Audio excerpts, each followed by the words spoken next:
Alright guys, today we're going to be talking about Caspar Holstein, born Egbert Joseph, black gangster from the island of St. Croix, born December 7th, 1875. The son of a Danish colonial officer and a black woman, owned land and enjoyed relative prosperity on the island.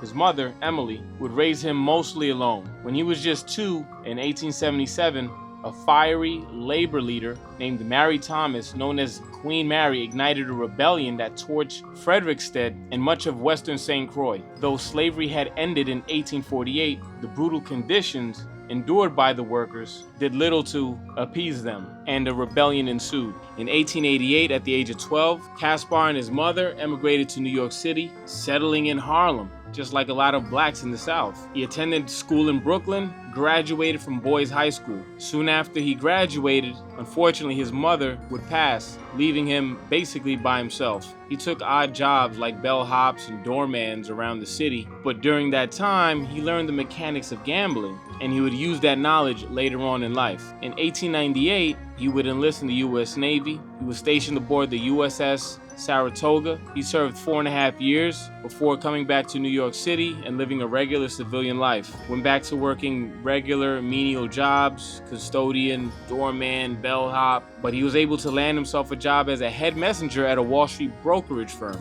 He started to work for John Christie, a prominent banker. So being around a banker and the Wall Street life, he was introduced to a lot of things that he wouldn't have normally been exposed to, like the stock market and learning how to just mess around with numbers. And him being in Harlem, he learned all the illicit numbers that were being run up there. So him being very resourceful and intelligent, he merged the two. He revolutionized the numbers game and the numbers racket. And in 1920, he launched his own game where he would use publicly reported figures from the New York Stock Exchange, closing totals, custom receipts, and even racetrack handles to generate unfixable 3-digit winners. Players bet on combinations.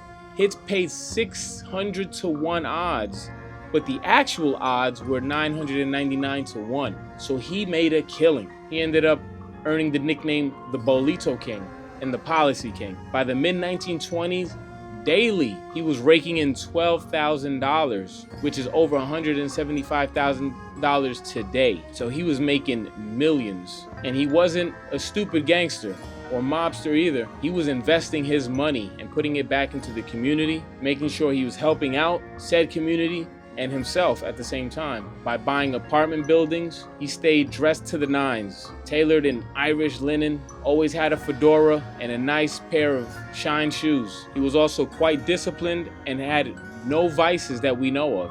He didn't smoke, drink, or chase women, which is usually one of the 3 vices that would bring a man down. But obviously, we're talking about 1920s New York City. Everybody was out here committing crimes, trying to make a buck, using violence and everything they can. Irish, black, Italian, Jewish, it didn't matter. So September 22nd, 1928, 5 men kidnapped him, beat him, and demanded tens of thousands of dollars in a ransom. He was released after 3 days. Now, Caspar insisted no money changed hands. Some accounts say things different, but I could see that being the reality, but he did give them some kind of a deal. Either a cut of his operation, something, because they weren't just gonna let him go for nothing. He didn't identify or snitch on the guys that captured him for business reasons he gave, but they got arrested somehow.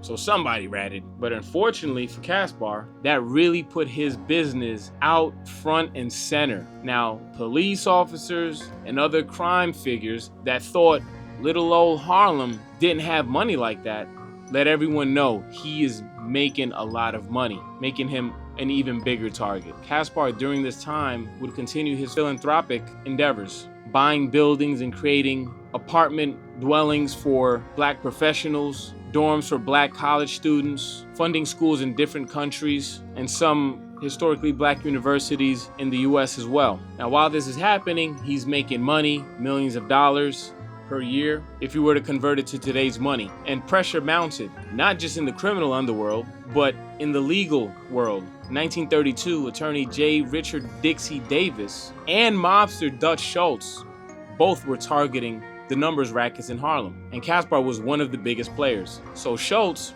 Jewish gangster, legendary gangster, who was an absolute madman and psychopath, had crooked cops in his pocket.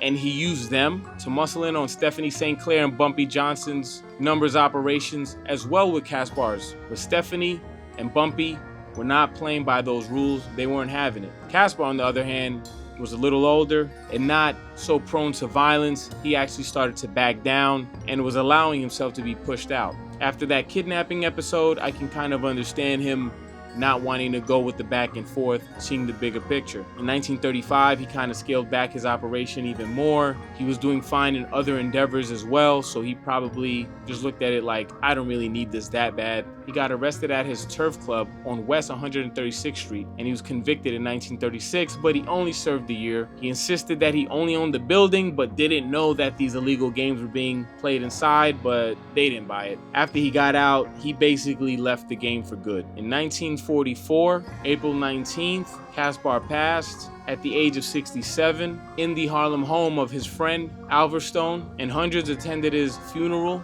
on April 24th. He was highly regarded and revered in the Harlem community. He always gave back, and he was not peddling drugs, was not chopping down people left and right through violence. He was just making his money as honestly, I guess, as you could say any criminal could. He really didn't spill a lot of blood at all. But that's the story of lesser known Harlem mobster Caspar Holstein.